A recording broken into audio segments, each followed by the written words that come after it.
pesa, hata ndugu wanamuona ni mtu bora kuliko kitu chochote kile. Lakini asiye na pesa, hata ndani ya familia,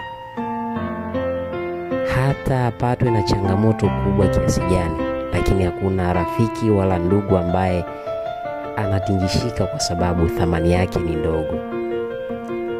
Mwenyezi Mungu muumba wa ardhi na mbingu, na kuomba unisimamie kijana wako, unisimamie.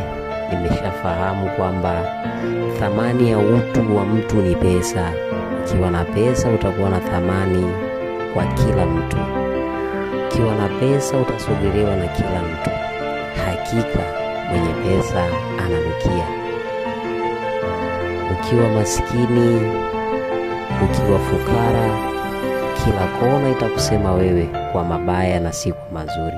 Hata kama utakuwa umetenda mema ya kiasi gani, mema yako hayo hayawezi kuthaminika kwa sababu tu kwamba hali yako ya kipato ni duni.